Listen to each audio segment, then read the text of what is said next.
എല്ലാ പ്രിയപ്പെട്ടവർക്കും വന്ദനം. അനുഗ്രഹിക്കപ്പെട്ട മെയ് മാസത്തിനായിട്ട് സ്തോത്രം. അതിൻ്റെ ആരംഭ ദിവസങ്ങളിലാണ് നമ്മളായിരിക്കുന്നത്. ജനുവരി, ഫെബ്രുവരി, മാർച്ച്, ഏപ്രിൽ ഈ 4 മാസങ്ങൾ ദൈവം നമ്മെ വലിയൊരു അനുഗ്രഹത്തിലേക്ക് കൊണ്ടുവരുന്ന മാസങ്ങളായിരുന്നു. ഈ മെയ് മാസമോ അനുഗ്രഹത്തിൻ്റെ വലിയ സമൃദ്ധികൾ നമ്മൾ കാണുന്ന മാസമാണ്. അത് നമുക്ക് വിശ്വസിക്കാം. ഒരു സമൃദ്ധിയുടെ മാസമായി ഈ മാസത്തെ നമുക്ക് പ്രഖ്യാപിക്കാം. കർത്താവിൻ്റെ വലിയ പ്രവർത്തികളെ നമുക്ക് കാണാൻ കഴിയും. ബൈബിൾ മുഴുവനും ദൈവത്തിൻ്റെ അനുഗ്രഹത്തെക്കുറിച്ച് പറയുന്നു. ദൈവം നമ്മെ വിളിച്ചത് എന്തിനാണ്? അനുഗ്രഹിക്കപ്പെടാനാണ്. ദൈവം നമ്മെ ഉണ്ടാക്കിയത് എന്തിനാണ്? ദൈവത്തിൻ്റെ സകല അനുഗ്രഹ സമ്പൂർണതയും പ്രാപിക്കാനാണ്. ദൈവം മനുഷ്യനെ ഉണ്ടാക്കുന്നതിന് മുമ്പ് തന്നെ 5 ദിവസം കൊണ്ട്, 6-ാം ദിവസത്തിൻ്റെ ആരംഭവും, അങ്ങനെ ഈ 6 ദിവസം കൊണ്ട് മനുഷ്യന് വേണ്ടതെല്ലാം ഉണ്ടാക്കി. ഏറ്റവും ഒടുവിൽ മനുഷ്യനെ ഉണ്ടാക്കി. അപ്പോൾ നമ്മൾ അറിയേണ്ട ഒരു സത്യം, നമ്മേക്കാൾ മുമ്പ് ഉണ്ടായത് അനുഗ്രഹങ്ങളാണ്. നമുക്ക് വേണ്ടി ഉണ്ടായ അനുഗ്രഹങ്ങൾ. ഈ അനുഗ്രഹങ്ങളെല്ലാം എന്നിട്ട് ദൈവം മനുഷ്യന് കൊടുത്തു. ദൈവം ഈ അനുഗ്രഹം ഉണ്ടാക്കിയത് ദൈവത്തിന് വേണ്ടിയല്ല, ദൈവദൂതന്മാർക്ക് വേണ്ടിയല്ല. ഭൂമിയിൽ ഉണ്ടാക്കിയതെല്ലാം ഭൂമിയിൽ നിന്നുണ്ടാക്കിയ മനുഷ്യന് വേണ്ടിയുള്ളതാണ്. ഭൂമിയിൽ നിന്നുണ്ടാക്കിയ മനുഷ്യൻ ദൈവത്തിൻ്റെ സാദൃശ്യവും ദൈവത്തിൻ്റെ സ്വരൂപവുമാണ്. എല്ലാം ഉണ്ടാക്കിയിട്ട് ദൈവം ഇത് മുഴുവനും മനുഷ്യന് കൊടുത്തു. പ്രാർത്ഥിച്ചപ്പോൾ കൊടുത്തതല്ല, ഉപവസിച്ച് കിട്ടിയതല്ല, അധ്വാനിച്ച് കിട്ടിയതല്ല, വളരെ നാളുകൾ കഠിനാധ്വാനം ചെയ്ത് വില മുടക്കി കിട്ടിയതല്ല. എല്ലാം സൗജന്യം. അനുഗ്രഹമെന്നുള്ളത് നമ്മേക്കാൾ ദൈവത്തിന് നമ്മെക്കുറിച്ചൊരു കരുതലുണ്ട്. എന്താണ്? നമുക്ക് ഇന്നത് വേണം. ഒരു വീട്ടിലൊരു കുഞ്ഞ് ജനിക്കുമെന്നുള്ള സമയമാകുമ്പോൾ ഒരമ്മ, ഒരപ്പൻ ഒരു ജനിക്കാൻ പോകുന്ന കുഞ്ഞിന് വേണ്ടി കരുതാൻ തുടങ്ങും. ആ വീട് അതിനനുസരിച്ച് ഒരുക്കും. തൊട്ടിലും ക്രമീകരണങ്ങളും ചെയ്യും. എല്ലാ ക്രമീകരണങ്ങളും. ഒരു കുഞ്ഞ് ജനിക്കുന്നതിന് മുമ്പ് ഒരു വീടിൽ എന്തെല്ലാം വരുമോ അതെല്ലാം നമുക്ക് കാണാൻ കഴിയും. ഓരോ വീടുകളിൽ എല്ലാവരും വളരെ പ്രതീക്ഷയോടെയാണ്. ജനിക്കുന്ന കുഞ്ഞ് ആണോ പെണ്ണോ അതറിയില്ല. അതറിഞ്ഞാൽ അതിനനുസരിച്ചാണ് കാര്യങ്ങൾ ചെയ്യുന്നത്. ഇതുപോലെ ദൈവം നാം ഈ ഭൂമിയിൽ വരുന്നതിന് മുമ്പ് തന്നെ നമുക്ക് വേണ്ടി എല്ലാം ചെയ്ത് കഴിഞ്ഞു. അത് ആദാമിനും ഹൗവയ്ക്കും വേണ്ടി മാത്രമല്ല, ലോകസ്ഥാപനത്തിന് മുന്നമേ നമ്മെ കണ്ട ദൈവം നമുക്ക് വേണ്ടിയുള്ളതെല്ലാം നമ്മൾ ഈ ഭൂമിയിൽ അമ്മയുടെ ഉദരത്തിൽ നിന്ന് വരുന്നതിന് മുമ്പേ എല്ലാം റെഡിയാക്കി വെച്ചിരിക്കുകയാണ്. വിദ്യാഭ്യാസത്തിന് വേണ്ടത്, കഴിക്കാനുള്ളത്, വസ്ത്രത്തിന് വേണ്ടിയത്. അപ്പോൾ നമ്മുടെ ചുറ്റുപാടുള്ള തുണിക്കടയിലൊക്കെ നമുക്ക് വേണ്ടിയുള്ള വസ്ത്രങ്ങൾ ദൈവം വെച്ചിട്ടുണ്ട്. നമ്മുടെ കുഞ്ഞുങ്ങൾക്ക് വേണ്ട നല്ല സ്കൂളുകൾ ദൈവം കരുതി വെച്ചിട്ടുണ്ട്. നമ്മുടെ കുഞ്ഞുങ്ങൾ വലുതാകുമ്പോൾ അവർക്ക് ഉയർന്ന വിദ്യാഭ്യാസത്തിന് പല രാജ്യങ്ങളിലും പല സീറ്റുകൾ ദൈവം ഇപ്പോഴേ ഉറപ്പിച്ചു വെച്ചിട്ടുണ്ട്. കുഞ്ഞുങ്ങളുടെ ഭാവിക്ക് വേണ്ടി ദൈവം എല്ലാം കരുതി വെച്ചിട്ടുണ്ട്. ഇങ്ങനെ ദൈവം ഒരു വ്യക്തിയെ ഭൂമിയിലേക്ക് കൊണ്ടുവരുന്നതിന് മുമ്പേ ആ വ്യക്തിക്ക് ജീവനും ഭക്തിക്കും വേണ്ടതെല്ലാം ദാനം ചെയ്തു കഴിഞ്ഞു എന്ന് പത്രോസിൻ്റെ ലേഖനത്തിൽ പറയുന്നു. ഈ സത്യങ്ങളെ വിശ്വസിക്കുന്ന ഒരു വ്യക്തി തളർന്നു പോകില്ല. നിന്റെ കഴിവ് ഉപയോഗിച്ചല്ല ഇത് ഉണ്ടാക്കുന്നത്. ഇതെല്ലാം ദൈവം നിനക്ക് വേണ്ടി കരുതി വെച്ചിട്ടുണ്ട്. തക്ക സമയത്ത് ഉയർത്തുന്ന കർത്താവിൻ്റെ കൈക്കീഴെ താണിരിക്കുമെങ്കിൽ ഈ അനുഗ്രഹങ്ങളെല്ലാം നിങ്ങളുടെ അടുക്കൽ വരും. വിശ്വസിക്കുക. ഈ നല്ല കർത്താവിനെ ചേർന്ന് പാടി ആരാധിക്കുന്നത് എത്ര വലിയ അനുഗ്രഹമാണ്. ദൂതന്മാരെ ആരാധിക്കുന്ന യേശുവിനെയാണ് നമ്മൾ ആരാധിക്കുന്നത്. ഈ മെയ് മാസം ഒരു ആരാധനയുടെ മാസമാക്കി നോക്ക്. നിങ്ങളുടെ വഴികൾ തുറക്കുന്ന നിങ്ങൾ കാണും. കർത്താവ് അനുഗ്രഹിക്കട്ടെ. ഇപ്പോൾ നമുക്ക് ചേർന്ന് പാടി യേശു കർത്താവിനെ ആരാധിക്കാം. പരിശുദ്ധാത്മാവേ, അങ്ങ് ഇതുവരെ ഞങ്ങളുടെ കൂടെ ഇരുന്ന് ഞങ്ങളെ വഴി നടത്തിയതിനായി നന്ദി. അങ്ങ് സകല സത്യത്തിലും ഞങ്ങളെ വഴി നടത്തുന്നതിനായി നന്ദി. ഈ ഭൂമിയിൽ ഞങ്ങൾക്കൊരു ജയകരമായ ജീവൻ നയിക്കണമെങ്കിൽ അങ്ങയുടെ ശക്തി, അങ്ങയുടെ ബലം വേണം. ആ രക്ഷയുടെ സന്തോഷം കൊണ്ട് ഞങ്ങളെ നിറയ്ക്കണമേ. ഇന്ന് ഈ പാടുമ്പോൾ തന്നെ ഞങ്ങളെ അങ്ങയുടെ അഗ്നിയാൽ നിറയ്ക്കണമേ. അങ്ങയുടെ സാന്നിധ്യം കൊണ്ട് ഞങ്ങളെ ഒന്ന് മൂടണമേ. പരിശുദ്ധ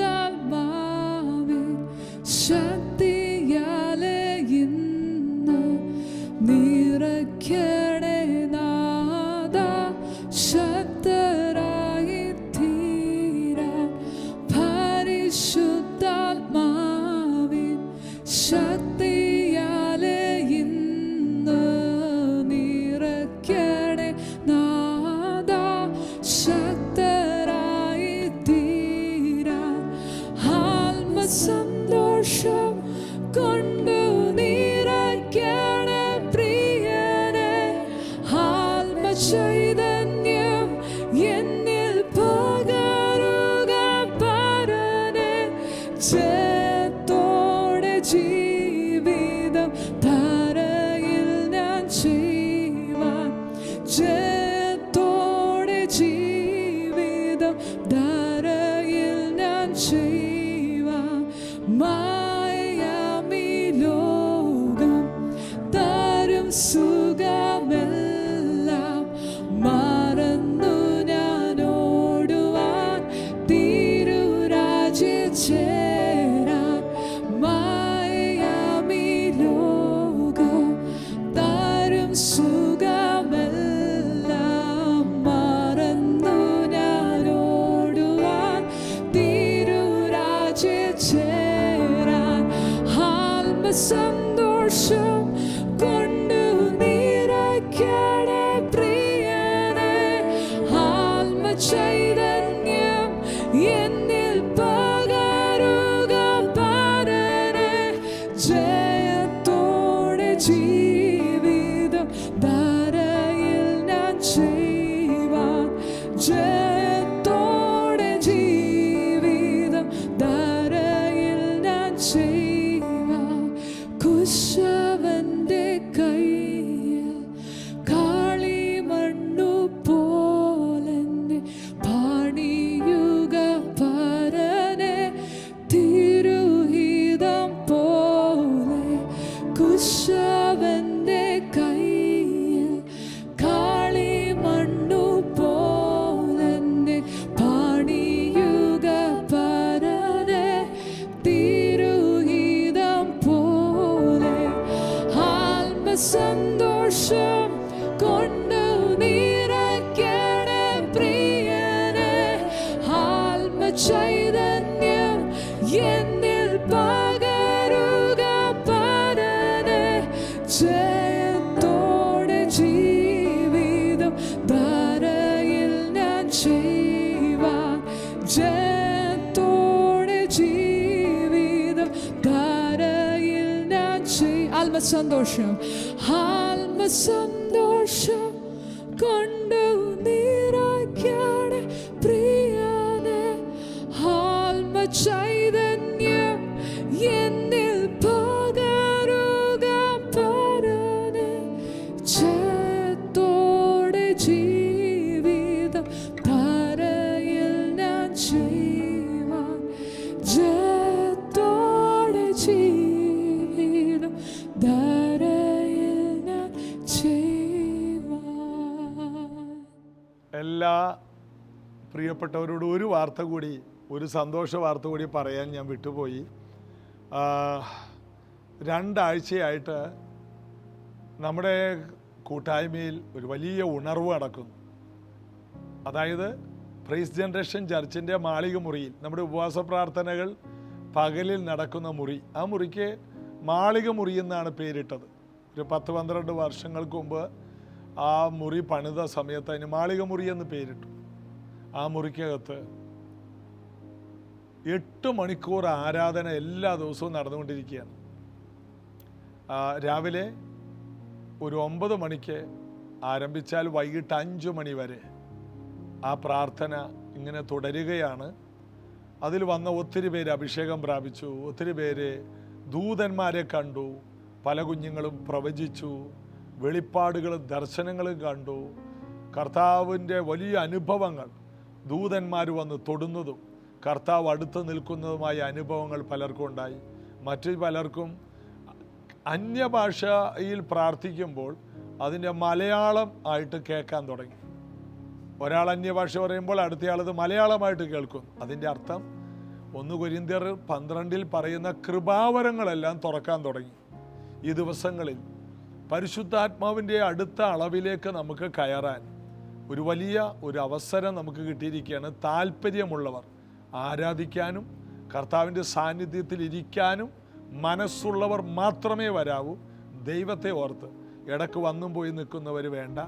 8 മണിക്കൂറത്തേക്ക് ആരാധിക്കാൻ വരുന്നവർ, പ്രാർത്ഥിക്കാൻ വരുന്നവർ, കരയാൻ, ദൈവത്തിൽ വിശ്വാസത്തോടെ പ്രാപിക്കാൻ വരുന്നവർ ഈ ഉണർവിൽ വന്നാൽ നിങ്ങൾക്കിത് പ്രയോജനം ചെയ്യും. കാണാൻ ആരും നിൽക്കരുത്. ഒന്നാമത് അവിടെ സ്ഥലമില്ല. അതുകൊണ്ട് ഞാൻ എല്ലാവരെയും പ്രോത്സാഹിപ്പിക്കുന്നില്ല. എങ്കിലും ഇത് കേൾക്കുമ്പോൾ ആർക്കെങ്കിലും ഇത് പ്രാപിക്കാൻ ആഗ്രഹമുണ്ടെങ്കിൽ അത് അവരുടെ അവസരം നഷ്ടപ്പെട്ടു പോകരുത് എന്ന് കരുതി പറയുന്നെന്ന് മാത്രം. കർത്താവ് അനുഗ്രഹിക്കട്ടെ. അത് തുടർന്നുകൊണ്ടിരിക്കുന്നു. നിങ്ങൾക്ക് അത് തിങ്കളാഴ്ച തൊട്ട് ശനിയാഴ്ച വരെയുള്ള സമയങ്ങളിൽ എല്ലാ ദിവസവും അതിൽ പങ്കെടുക്കാൻ കഴിയും. കർത്താവ് അനുഗ്രഹിക്കട്ടെ. ഇന്ന് നമ്മൾ ധ്യാനിക്കുന്നത് യോഹന്നാൻ്റെ സുവിശേഷം 1-ാം അധ്യായത്തിൻ്റെ 16-ാമത്തെ വാക്യം. അവൻ്റെ നിറവിൽ നിന്ന്, അതായത് യേശുവിൻ്റെ നിറവിൽ നിന്ന് നമുക്ക് എല്ലാവർക്കും കൃപമേൽ കൃപ ലഭിച്ചിരിക്കുന്നു. യേശുവിൻ്റെ നിറവിൽ നിന്ന് നമുക്കെല്ലാവർക്കും, ഒരാൾക്കല്ല, രണ്ടാൾക്കല്ല. ഇത് കേൾക്കുന്നത് 10 പേരാണെങ്കിൽ 10 പേർക്ക്, 1000 പേരാണെങ്കിൽ 1000 പേർക്ക്, 10 കോടി ജനമാണെങ്കിൽ 10 കോടി, 850 കോടി ജനവും ഇത് കേട്ടാൽ വിശ്വസിക്കുന്നെങ്കിൽ 850 കോടി ജനങ്ങൾക്കും നിറക്കാനുള്ളൊരു നിറവാണ് കർത്താവായ യേശുവിൻ്റെ നിറവ്. ദൈവത്തിൻ്റെ നിറവാണ് യേശു. എല്ലാ നിറവും പുത്രനിലാണ്. അപ്പോൾ ദൈവം ഈ ഭൂമിയിലേക്ക് അയച്ച യേശു കർത്താവ് സകലരെയും നിറക്കുന്ന നിറവാണ്. നമ്മുടെ ശൂന്യതകളെ മാറ്റുന്നവനാണ് നമ്മുടെ കർത്താവ്. ഞാൻ ആ വാക്യം ഒന്നുകൂടി വായിക്കാം. അവൻ്റെ നിറവിൽ നിന്ന് നമുക്കെല്ലാവർക്കും കൃപമേൽ കൃപ ലഭിച്ചിരിക്കുന്നു. ഇത് പറയുന്നത് യോഹന്നാനാണ്. യോഹന്നാൻ വലിയ നിറവ് കണ്ടവനാണ്. യോഹന്നാൻ അപ്പോസ്തലൻ വെറും മീൻപിടുത്തക്കാരനായിരുന്നു. യാക്കോബും യോഹന്നാനും സെബദി മക്കൾ കീറിയ വല തയ്ച്ചുകൊണ്ടിരുന്നവരാണ്. അതായത് നല്ല വല വാങ്ങാൻ മാർഗമില്ല. കാരണം ഇവർക്ക് നിറവില്ല. നിറവുള്ള ഒരു മീൻപിടുത്തക്കാരായിരുന്നെങ്കിൽ ഇവർക്ക് കീറിയ വല തയ്ച്ചുകൊണ്ട് വിഷമിച്ച് നിൽക്കേണ്ട ആവശ്യമില്ല. നിറവില്ലാത്തവരായിരുന്നു ഇവർ. ആ ഒരൊറ്റ കാരണം കൊണ്ട് കർത്താവ് അവരെ വിളിച്ചപ്പോൾ അവരുടെ ജീവിതത്തിൽ ഒരു വലിയ അനുഗ്രഹമാണ് വന്നത്. പിന്നീട് അവർ കാണുന്നത് മുഴുവൻ നിറവാണ്. അവർ കണ്ടതാണ് മീൻപിടുത്തത്തിൽ ശൂന്യമായ വലയുമായിട്ട് അവർ അപ്പുറത്ത് നിൽക്കുമ്പോൾ ഇപ്പുറത്തെ വള്ളത്തിൽ, പത്രോസിൻ്റെ, ശീമോൻ്റെ വള്ളത്തിൽ യേശു കയറിയതും യേശു കയറിയ ആ വള്ളം മുഴുവൻ നിറയുന്നതുമായ ഒരു കാഴ്ച ഇവർ കണ്ടു. പത്രോസ് കൈകൊട്ടി തൊട്ടപ്പുറത്തുള്ള ഈ മീൻപിടുത്തക്കാരായ യോഹന്നാനെയും യാക്കോബിനെയും ആ വള്ളത്തെ ഇങ്ങോട്ട് വിളിച്ചു. പത്രോസിൻ്റെ വള്ളത്തിൽ നിറഞ്ഞതിൻ്റെ ബാക്കി അവരുടെ വള്ളത്തിൽ നിറച്ചപ്പോൾ അവരുടെ വള്ളവും നിറഞ്ഞു. അപ്പം നിറവ് കണ്ടാൽ യോഹന്നാൻ അറിയാം യേശുവാണ് ആ നിറവെന്ന്. അതുകൊണ്ട് യോഹന്നാൻ്റെ സുവിശേഷത്തിൽ തുടങ്ങുന്നത് ഇങ്ങനെയാണ്, അവൻ്റെ നിറവിൽ നിന്ന്. യോഹന്നാൻ്റെ സുവിശേഷം അവസാനിക്കുമ്പോൾ യോഹന്നാൻ്റെ കണ്ണിന് മുമ്പിൽ ആ നിറവ് കാണുകയാണ്. നിറവ് പറയുന്നവർ നിറവ് കണ്ടിരിക്കും. ദാരിദ്ര്യം പറയുന്നവർ തീർച്ചയായിട്ടും ദാരിദ്ര്യം കാണും. പരാജയം പറയുന്നവർ പരാജയം കാണും. എന്നാൽ നിറവ് പറയുന്നവർ, അനുഗ്രഹം പറയുന്നവർ അനുഗ്രഹത്തിൻ്റെ നിറവ് കണ്ടിരിക്കും. ഇതാ യോഹന്നാൻ്റെ സുവിശേഷം 21-ാം അധ്യായത്തിൽ പിന്മാറ്റത്തിൽ പോയ പത്രോസിൻ്റെ കൂടെ ഇവരെല്ലാം പിന്മാറ്റത്തിൽ പോയി. യേശു മരിച്ചു, അടക്കപ്പെട്ടു, ഉയർത്തെഴുന്നേറ്റ കാര്യമൊന്നും ഇവർക്ക് ഓർമ്മയെ പോലുമില്ല. യേശു പറഞ്ഞൊന്നും ഇവർക്ക് വിശ്വാസവുമില്ല. ഒരു ചൂടിന് യേശുവിൻ്റെ പുറകെ നടന്ന് നിറവ് കണ്ടെങ്കിലും യേശു പോയപ്പോൾ ഇവരുടെ ഉള്ളിൽ നിന്ന് അശൂന്യത. കാരണം ഇവരാരും അഭിഷേകം പ്രാപിച്ചവരല്ല, പരിശുദ്ധാത്മാവിൻ്റെ നിറവ് ലഭിച്ചവരല്ല. ഒരു നിറവ് എന്ന ഏറ്റവും വലിയ നിറവ് ഇവർക്ക് വന്നിട്ടില്ല. യേശു തേജസ്കരിക്കപ്പെട്ടിട്ടില്ലായികയാൽ ഇവർക്ക് ആത്മാവ് വന്നിട്ടില്ല എന്ന് യോഹന്നാൻ 7:38-39 വാക്യങ്ങളിൽ പറയുന്നു. വിശ്വസിക്കുന്നവരുടെ ഉള്ളിൽ നിന്ന് ഈ വലിയ നിറവ് ഒഴുകുമെന്ന് യോഹന്നാൻ അതിൽ പറയുന്നു. എന്നാൽ യേശു ക്രിസ്തു തേജസ്കരിക്കപ്പെടാതെ ഈ നിറവ് വെളിപ്പെടില്ല. അതുകൊണ്ട് ഇവരെല്ലാം, നിറവില്ലാത്ത ഇവരെല്ലാം പിന്മാറ്റത്തിൽ പോയി. അവിടെ യേശു അതിരാവിലെ കാനലിൽ ചുട്ട മീനും അപ്പവുമായിട്ട് കാത്തിരിക്കുകയാണ്. ഇവർ രാത്രി മുഴുവൻ അധ്വാനിച്ചു, ഒരു മീനേയും കിട്ടിയില്ല. കുഞ്ഞുങ്ങളെ കൂട്ടുവാൻ വല്ലതുമുണ്ടോ എന്ന് ഒരു ഒരു ഒരു ഒരു ഗുരുവിനെ പോലെ ഇവർക്ക് മനസ്സിലാകാത്ത രീതിയിൽ കർത്താവ് ചോദിച്ചു. അവർ പറഞ്ഞു ഒന്നുമില്ല. പടകിൻ്റെ വലത്ത് ഭാഗത്ത് വീശാൻ പറഞ്ഞു. വീശിയപ്പോൾ വലിയ മീൻകൂട്ടം അകപ്പെട്ടു. 153 വലിയ മീൻ. വല വലിച്ചു കയറ്റാൻ കഴിയാതെ പത്രോസൊക്കെ കടലിൽ ചാടി. വലിക്കാൻ പറ്റുന്നില്ല. അതുപോലെ അപ്പൊ ഈ വലിയ നിറവ് വെളിപ്പെട്ടപ്പോൾ യോഹന്നാൻ പറയുകയാണ്, അത് കർത്താവാണ്. യോഹന്നാൻ അറിയാം, നിറവുണ്ടോ അത് കർത്താവാണ്, ശൂന്യതയുണ്ടോ അത് പിശാചാണ്. ഇങ്ങനെ വിവേചിക്കാൻ നമുക്ക് കഴിയണം. എവിടെയെങ്കിലും ഒരു നിറവുണ്ടെങ്കിൽ അവിടെ യേശുവിന് മഹത്വം കൊടുക്കണം. നിന്റെ വീട്ടിൽ ഒരു നന്മ വന്നെങ്കിൽ അതിൻ്റെ പുറകിൽ കർത്താവാണ്. അതൊരു അനുഗ്രഹമാണ്. ഒരു നിറവ് വന്നെങ്കിൽ, സൂപ്പർ നാച്ചുറൽ നടക്കുമെങ്കിൽ. എനിക്ക് ഈ കഴിഞ്ഞ ദിവസം ഒരു വലിയ അത്ഭുതം ഉണ്ടായി. ബാംഗ്ലൂർ ഒരു മീറ്റിങ്ങിന് ഞങ്ങൾ കുടുംബമായിട്ട് പോയി. തലേ ദിവസമാണ് ബുക്ക് ചെയ്തത്. ഫ്ലൈറ്റ് ബുക്ക് ചെയ്തു. ബുക്ക് ചെയ്ത് കഴിഞ്ഞപ്പോൾ 4 പേർക്ക് അങ്ങോട്ടും ഇങ്ങോട്ടും, എനിക്കും ഭാര്യയ്ക്കും 2 പിള്ളേർക്കും, ഞങ്ങൾക്ക് ബാംഗ്ലൂർക്ക് പോകണം. രാവിലെ ബാംഗ്ലൂർ പോകണം, രാത്രി തിരിച്ചു വരണം. കാരണം ഇവിടെ 8 മണിക്കൂർ ഇവിടെ ഒരു ഉണർവ് നടക്കുന്ന സമയമാണ്. മറ്റൊരു ഉണർവിൽ പങ്കെടുക്കാൻ പോയതാണ്. അപ്പോൾ കർത്താവിന് വേണ്ടി നമ്മൾ നിൽക്കുമ്പോൾ ഉണ്ടാകുന്ന നിറവ് പറയുകയാണ്. ആ പൈസ കൊടുത്ത് ആ ടിക്കറ്റ് വാങ്ങി ഉടനെ ടിക്കറ്റ് വന്ന പുറകെ അക്കൗണ്ടിൽ ആ കൊടുത്ത പൈസ മുഴുവനും വന്നു. എത്ര വലിയ അത്ഭുതമാണ്! ആ പൈസ മുഴുവൻ അക്കൗണ്ടിലോട്ട് വന്നു. 30,600 രൂപ കൊടുത്ത് ആ ടിക്കറ്റ് വാങ്ങി പുറകെ അക്കൗണ്ടിലേക്ക് ആ പൈസ വന്നു. എത്ര വലിയ അത്ഭുതമാണ്! ഞങ്ങൾക്കത് ഈ ദിവസങ്ങളിൽ നടന്നതിൽ ഏറ്റവും വലിയ അത്ഭുതങ്ങളിൽ ഒന്നാണ്. അങ്ങോട്ടും ഇങ്ങോട്ടും ഫ്രീ ആയിട്ട് പോയിട്ട് വന്നു. അതായത് ദൈവത്തിന് വേണ്ടി നമ്മൾ നിൽക്കുമ്പോൾ, കർത്താവിന് വേണ്ടി ഓടുമ്പോൾ നമ്മുടെ ശൂന്യതകൾ കർത്താവിന് ഇഷ്ടമല്ല. അപ്പോൾ എൻ്റെ 30,600 രൂപ എൻ്റെ അക്കൗണ്ടിൽ കുറഞ്ഞപ്പോൾ ആ അക്കൗണ്ടിലേക്ക് അതേ പൈസ വന്നു കയറി. നിറവെന്നുള്ളത് കർത്താവിൻ്റെതാണ്. ഞാൻ ഈ സാക്ഷ്യം പറയുമ്പോൾ ചിലർ പറയും ഞങ്ങൾക്കത് വിശ്വസിക്കാൻ കഴിയുന്നില്ല. വിശ്വസിക്കരുത്. കാരണം ചിലപ്പോൾ നിങ്ങളുടെ വീട്ടിലത് നടന്നാലോ. ചിലരെന്നോട് പറയൂ ഇതൊക്കെ ഞങ്ങൾക്ക് ഉൾക്കൊള്ളാൻ കഴിയുന്നില്ല. ഉൾക്കൊള്ളരുത്. കാരണം നിങ്ങളുടെ വീട്ടിൽ ഇതുപോലെ അത്ഭുതം നടന്നാലോ. ഇത് വിശ്വസിക്കുന്നവർക്കുള്ളതാണ്, വിശ്വസിക്കാത്തവർക്കുള്ളതല്ല. ദൈവത്തിന് ചെയ്യാൻ കഴിയുന്ന വലിയ കാര്യം, കർത്താവിൻ്റെ അത്ഭുതങ്ങൾ ഈ മെയ് മാസത്തിൽ നിങ്ങൾ കാണാൻ പോവുകയാണ്. യോഹന്നാൻ പറയാണ് അത് കർത്താവാണ്. നിറവ് വെളിപ്പെട്ടാൽ ഓർത്തോ അത് യേശുവാണ്. അല്ലാതെ അത് ആർക്കും അബദ്ധം പറ്റിയതാണ്. ആ പൈസ അക്കൗണ്ടിലോട്ട് വന്നത് ആർക്കും അബദ്ധം പറ്റി വന്നതാണ്. ഒരബദ്ധവുമല്ല, അത് കർത്താവാണ്. അതിനെ നമ്മൾ എങ്ങനെ ബുദ്ധിപരമായിട്ട് നാച്ചുറലാക്കാൻ നോക്കുകയാണ്. അല്ല, സൂപ്പർ നാച്ചുറൽ കാര്യങ്ങളെ സൂപ്പർ നാച്ചുറലായിട്ട് പറയണം. നിന്റെ ശരീരത്തിൽ ഒരു സൗഖ്യം നടക്കുമ്പോൾ അത് സൗഖ്യം യേശു തന്നാണെന്ന് പറയുന്നതിനേക്കാൾ കഴിയുന്നതും അത് തന്നെ അങ്ങോട്ട് മാറിയതാണ്, അത് അങ്ങോട്ട് മാറിപ്പോയതാണ് എന്ന് പറയാനാണ് ഒരു ശ്രമം. അല്ല, അത് കർത്താവാണ്. നിന്റെ വീട്ടിലൊരു സന്തോഷം ഉണ്ടാകുന്നുണ്ടെങ്കിൽ അത് കർത്താവാണ്. ഇന്ന് നിങ്ങളുടെ വീട്ടിൽ ഒത്തിരി നിങ്ങളെല്ലാവരും കൂടി അപ്പനും അമ്മയും മക്കളും ഇരുന്ന് ചിരിക്കുന്നുണ്ടെങ്കിൽ അത് കർത്താവാണ്. നിങ്ങളുടെ വീട്ടിൽ എല്ലാവരും കൂടി ഇന്ന് വലിയ വഴക്കിലാണെങ്കിൽ ഉണ്ടാകാതിരിക്കട്ടെ, അത് പിശാചാണ്. യോഹന്നാൻ പറയുന്നു അത് കർത്താവാണ്. അങ്ങനെ തന്നെ അവിടെ എഴുതിയിട്ടുണ്ട്, അത് കർത്താവാണ്. നിറവാണെങ്കിൽ അത് കർത്താവാണ്.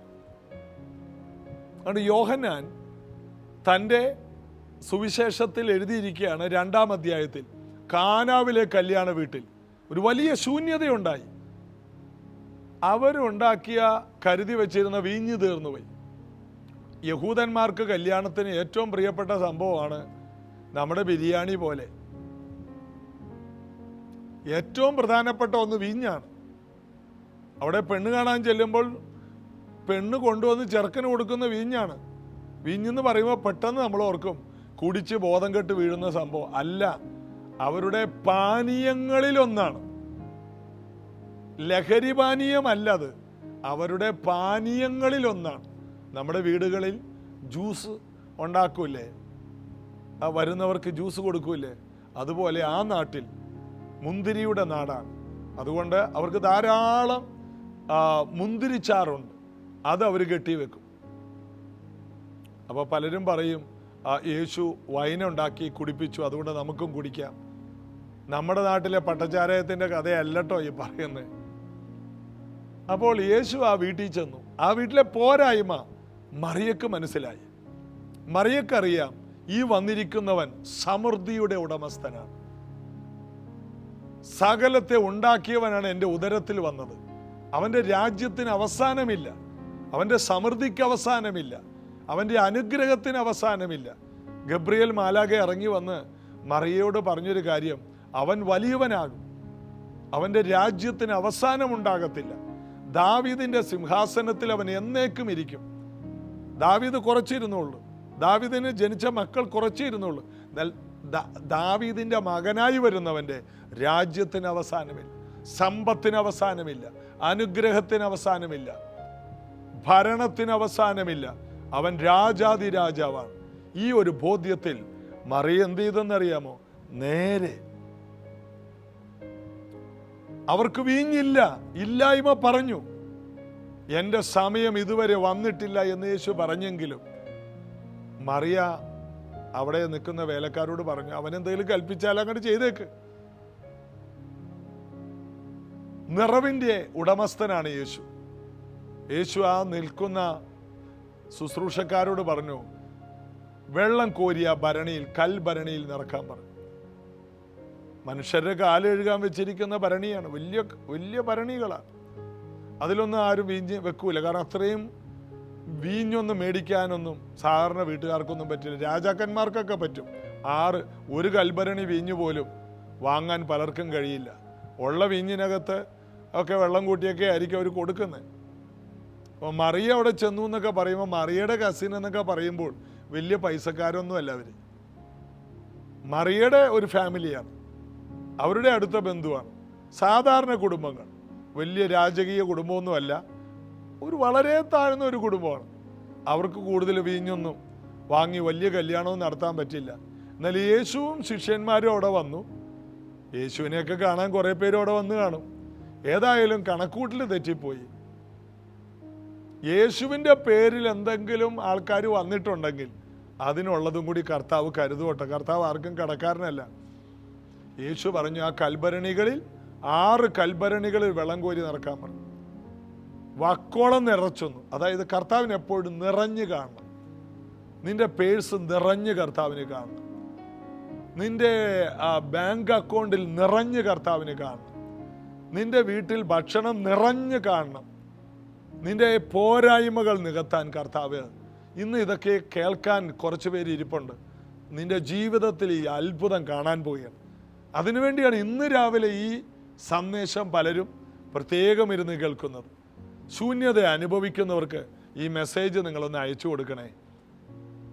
ഈ പ്രസംഗം കേട്ട് കഴിഞ്ഞാലും ഇത് യൂട്യൂബിൽ കിടക്കുന്നതുകൊണ്ട് നിങ്ങൾക്ക് ആർക്ക് വേണമെങ്കിലും അയച്ചു കൊടുക്കാം. ശൂന്യത അനുഭവിക്കുന്നവർ, വളരെ കഷ്ടത്തിൽ കിടക്കുന്നവർ, യേശുവിൻ്റെ സ്വഭാവം, ദൈവത്തിൻ്റെ ഹിതം അറിയണം. നിറവാണ് ദൈവത്തിൻ്റെ ഹിതം.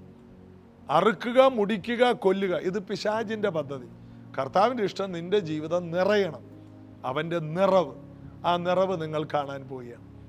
കർത്താവ് വലിയൊരു നിറവ് നിങ്ങളിൽ നിറക്കാൻ പോവുകയാണ്. അങ്ങനെ ആ വക്കോളം നിറച്ച കൽഭരണിയിലെ വെള്ളം എടുത്തുകൊണ്ട് പോയി കൊടുക്കാൻ പറഞ്ഞപ്പോൾ ചെറിയ ചെറിയ പാത്രങ്ങളിൽ ഇങ്ങനെ ആ കൽഭരണിയിൽ നിന്ന് മുക്കിക്കൊണ്ടുപോയി അങ്ങോട്ട് ചെറിയ ജാറുകളിൽ കൊണ്ടുപോയി ആദ്യം വിരുന്നുവാഴിയുടെ അടുത്ത് ചെന്നു. കലവറക്കാരൻ, നമ്മൾ പറയില്ലേ ഷെഫ് എന്നൊക്കെ പറയില്ലേ, പ്രധാന ആളുണ്ട്. അയാളെ രുചിച്ചു നോക്കി. അയാൾ ഞെട്ടിപ്പോയി. മണവാളനെ വിളിച്ചു. എല്ലാവരും ആദ്യം കുറച്ച് നല്ലതൊക്കെ വെക്കും, കുറച്ച് കഴിയുമ്പോൾ മോശമായത് വെക്കും, അല്ലെങ്കിൽ വലിയ നിലവാരം കുറഞ്ഞത് വെക്കും. നീ ഇത്രയും നല്ലത് ഇതുവരെ കരുതി വെച്ചല്ലേ. ആദ്യം കൊടുത്തതിനേക്കാൾ നല്ലത്. ഓർത്തേക്കണം, ഇന്ന് വരെ നീ അനുഭവിക്കാത്ത ഒരു വീര്യം, ഇന്ന് വരെ നീ അനുഭവിക്കാത്ത ഒരു മധുരം, ഇന്ന് വരെ നീ അനുഭവിക്കാത്ത ആനന്ദം എല്ലാം യേശുവാണ് കരുതി വച്ചിരിക്കുന്നത്. പല കുടുംബങ്ങളിലും വീഞ്ഞിൻ്റെ അനുഭവം കുറഞ്ഞുപോയി. കല്യാണം കഴിഞ്ഞ് ആരംഭ നാളുകളിൽ വലിയ സന്തോഷം, വീടുകൾ വിസിറ്റ് ചെയ്യുന്നു, ഭക്ഷണം കഴിക്കുന്നു, പുതിയ വസ്ത്രം, പുതിയ ജീവിത ചുറ്റുപാട്, അവിടെ കൊടൈക്കനാലിൽ പോകുന്നു, കുട്ടിക്കാനത്ത് പോകുന്നു, ഓരോ സ്ഥലത്ത് കറങ്ങുന്നു. കുറച്ച് കഴിഞ്ഞപ്പോൾ പതുക്കെ പതുക്കെ പൈസ കുറഞ്ഞു, സാഹചര്യം ജീവിതത്തിലേക്ക് പ്രവേശിക്കാൻ തുടങ്ങി, കരച്ചിലായി, സങ്കടമായി, ഇല്ലായ്മയായി, വാടക വീട്ടിലാണ്, പുതിയ ജീവിതം ആരംഭിച്ചു, പല ശൂന്യതകളും കണ്ടു. മടുക്കരുത്. ആദ്യത്തേതിനേക്കാൾ നല്ല സന്തോഷം പുറകെ വരുന്നുണ്ട്. അത് യേശു ഉണ്ടാക്കുന്ന നിറവാണ്, സന്തോഷത്തിൻ്റെ നിറവ്. ആ വീട്ടിൽ യേശു ഉണ്ടാക്കിയത് വീഞ്ഞിൻ്റെ നിറവല്ല, പ്രത്യേകിച്ച് സന്തോഷത്തിൻ്റെ നിറവ്, മാന്യതയുടെ നിറവ്. ആ വീട്ടിലെ മണവാള ചെറുക്കനെ വിളിച്ചിട്ട് വിരുന്നുവാഴി പറയാണ്, ഇത്രയും നല്ലത് നീ കരുതി വെച്ചല്ലോ, നീ എന്തോരം പൈസയാണ് മുടക്കിയിരിക്കുന്നത്, ഏറ്റവും നല്ലത് ഈ വീട്ടിൽ വരുന്ന ജനങ്ങൾക്ക് ഒരു വലിയൊരു ആഘോഷം നീ ഉണ്ടാക്കിയല്ലോ, ഈ വീടിൻ്റെ ആഘോഷത്തെ നീ പൂർത്തീകരിച്ചല്ലോ. മണവാളൻ കോളറൊക്കെ ഇങ്ങനെ നേരിട്ടു. മണവാളിന് പറഞ്ഞുകൂടി ഇത് എന്താണെന്ന്. എങ്കിലും പുള്ളി കുറച്ചും കൂടി കോട്ടൊക്കെ ഒന്ന് ശരിയാക്കിയിട്ട് നിന്നു. ഗമ മുഴുവനും മണവാളന്, ചെയ്തത് മുഴുവനും കർത്താവ്. ഇതാണ് പലതും.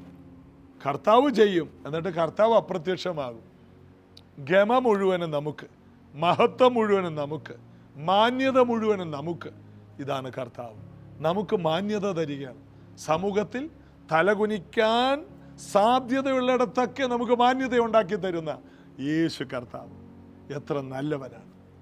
പ്രിയപ്പെട്ടവരെ, പറഞ്ഞാലും തീരില്ല. അവൻ്റെ നിറവിൽ നിന്ന് നമുക്കെല്ലാവർക്കും കൃപമേൽ കൃപ ലഭിക്കും. ഈ ലഹരിയിൽ നമുക്ക് നിറയാം, കർത്താവിൽ സന്തോഷിക്കാം, നമുക്ക് പ്രാർത്ഥിക്കാം. യേശുവേ, ഈ കേട്ട ഓരോ വീടുകളിലും പല ശൂന്യതകളുണ്ട്, പല ഇല്ലായ്മകളുണ്ട്. എന്നാൽ എല്ലാറ്റിനെയും നിറക്കുന്ന നിറവായ സഭയ്ക്കെല്ലാം കൊടുക്കുന്ന കർത്താവെ, ഈ മക്കൾക്ക് വേണ്ടി അത്ഭുതങ്ങളെ കർത്താവ് ചെയ്യണം.